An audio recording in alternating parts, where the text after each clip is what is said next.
Friends, welcome to my channel सरकारी की तैयारी। फ्रेंड्स, हम RRB NTPC group D railway exam 2020 की लास्ट डेज़ प्रिपरेशन कर रहे हैं और ये मेरी वीडियो का पार्ट 11 है। इसमें हम पॉलिटी करने वाले हैं। जो पार्ट 10 था उसमें भी हमने पॉलिटी ही कवर की थी, पर कुछ इंपॉर्टेंट टॉपिक्स उसमें कवर नहीं हुए, तो वो हम इस वीडियो में कवर करेंगे। तो आज का जो टॉपिक है इम्पॉर्टेंट अमेंडमेंट्स और कुछ आइडिया और inspiration like fundamental rights, fundamental duties हमने कौन सी कंट्री से इंस्पायर होकर अपने कॉन्स्टिट्यूशन में इंक्लूड किए थे। Latest and important amendments. The constitutions 100 amendment act 2015।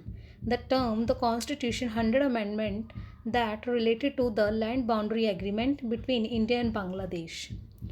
जो हमारा कॉन्स्टिट्यूशन 100 अमेंडमेंट एक्ट 2015 है वो किससे रिलेट करता है? लैंड बाउंड्री एग्रीमेंट कौन सी दो कंट्रियों के बीच में? इंडिया और बांग्लादेश के बीच में। Next, the constitution 101th amendment act 2017। सभी को पता है कि जो 101 अमेंडमेंट हुई थी वो किससे रिलेट थी? हमारी गुड्स एंड सर्विस टैक्स। जो हमारी गुड्स एंड सर्विस टैक्स आए थे तो वो 101 अमेंडमेंट एक्ट के थ्रू ही आए थे 1 जुलाई 2017 को। Next, the constitution 102nd amendment act 2018। It gave constitutional status to the national commission for backward classes. जो हमारी 102nd अमेंडमेंट थी वो किससे रिलेट करती थी? Constitutional status to national commission for backward classes.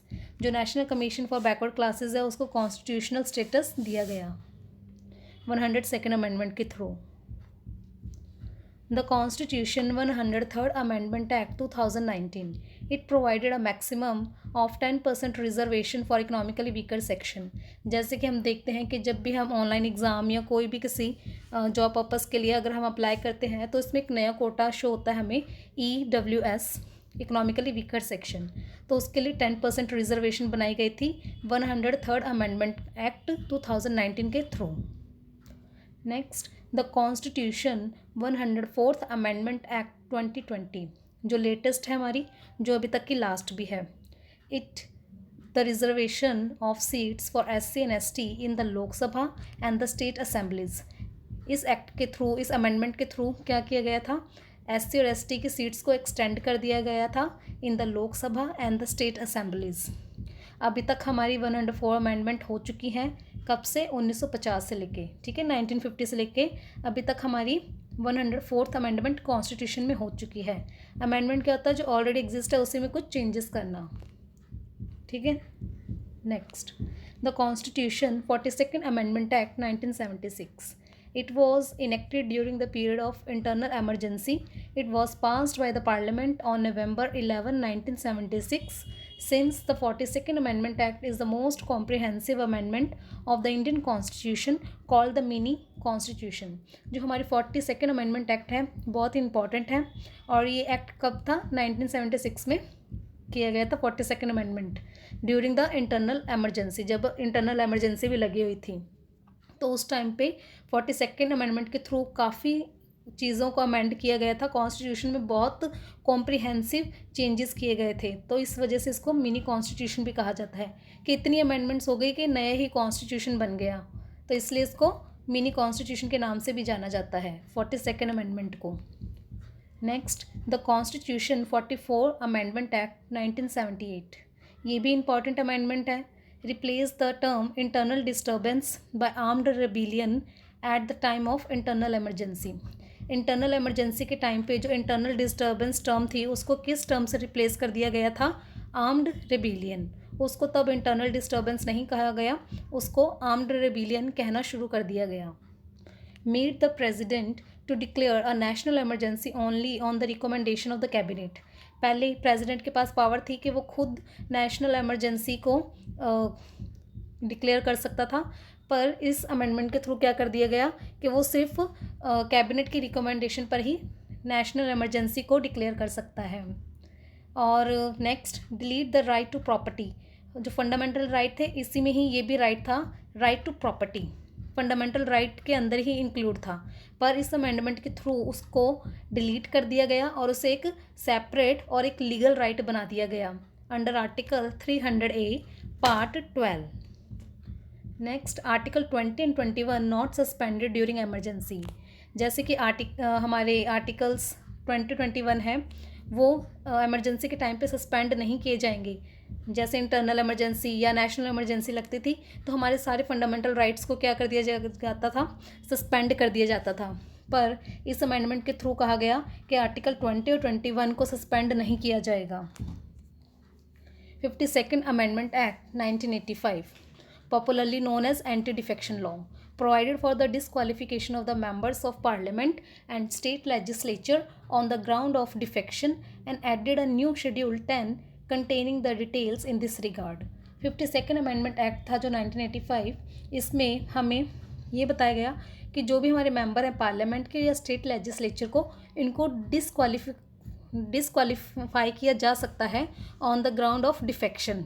ठीक है, डिफेक्शन के बेसिस पर उनको डिसक्वालीफाई किया जा सकता है और इसके साथ 10 शेड्यूल को भी इंक्लूड किया गया, containing the details in this regard. और इस जो शेड्यूल में है इसके रिगार्डिंग सारी डिटेल भी हमें प्रोवाइड है कि हम किन किन बेसिस पर जो मेंबर्स हैं पार्लियामेंट के और स्टेट लेजिस्लेचर को उनको डिसक्वालीफाई कर सकते हैं।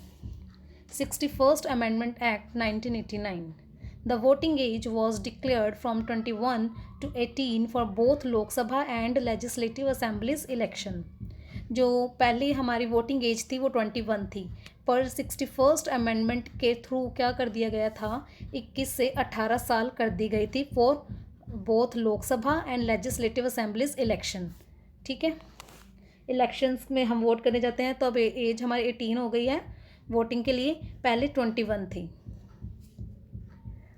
69th Amendment Act 1991, Union Territory of Delhi was given the special status of National Capital Territory of Delhi और 70 members Legislative Assembly and 7-member Council of Ministers were established Delhi। जो 69th amendment act है 1991, इसने जो हमारी union territory है दिल्ली उसको एक special status दिया था, national capital territory of Delhi. इसके अंदर 70 मेंबर्स थे लेजिस्लेटिव असेंबली के और 7 मेंबर्स थे काउंसिल ऑफ मिनिस्टर्स के। और एग्जांपल लाइक 70 का हमें 10% लेना है। 10% उन्होंने कहा था कि काउंसिल ऑफ मिनिस्टर्स के लिए हमें रखने जितने भी हमारे लेजिस्लेटिव के मेंबर होंगे ना, लाइक जैसे 70 बताया गया है, इसका हमें 10% लेना था काउंसिल ऑफ मिनिस्टर, पर ये सिर्फ दिल्ली के लिए था, यूनियन टेरिटरी के लिए। फॉर सेंट्रल गवर्नमेंट और अदर स्टेट्स कितना लेना है, 15% लेना है हमें लेजिस्लेटिव असेंबली का। 15% लेंगे, जितने मेंबर्स होंगे वो हमारे काउंसिल ऑफ मिनिस्टर्स होंगे। 73rd amendment act 1992, a new part 9 and 11 schedule were added in the Indian Constitution to recognize Panchayati Raj institutions and provisions related to them। जो 73rd अमेंडमेंट एक्ट थी 1992, इसमें new part add किया गया 9 और 11 schedule add किया गया, जिसमें पंचायती राज institutions के बारे में बताया गया, उनको रिकॉग्नाइज़ किया कि पंचायती राज इंस्टीट्यूशंस भी होने चाहिए। 74th amendment act 1992, a new part 9A and 12 schedule were added to the Indian Constitution for urban local bodies like municipal corporations। जैसे रूरल बॉडीज़ हैं उनके लिए तो वो पंचायती राज इंस्टीट्यूशंस वगैरह इस्टेब्लिश किए गए थे 73rd अमेंडमेंट के थ्रू।